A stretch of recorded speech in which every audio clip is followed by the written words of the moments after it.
DJT stock analysis next week. Is it a buy or not? Watch this 1 minute video till the end, find out. Looking at Trump Media Technology stock, or just Trump Media stock, things just keeps going lower and lower. Let's look at it from a weekly chart. This week was like a little bit more than the previous ones. We were like super bearish.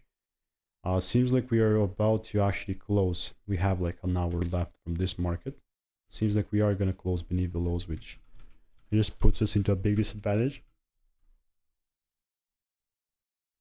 Because if you can remember, I was talking about how if we stayed above the gray zone, I was still going to be bullish. And guess what? We're not there yet. So what I'm going to do is just get rid of everything.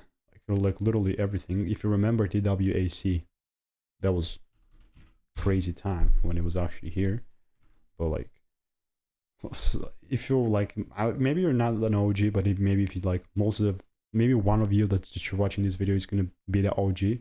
We call it all these upside deliveries, but now we're breaking these lows, and the only thing that will put me into a bullish trend is going to be breaks above highs at around 20 bucks. So in between, bro, I'll just keep waiting, and that's it. So yeah, if you want to learn the strategy that I'm using, click the first link in the description. All reviews are 5 stars, and I will be seeing you in the next one.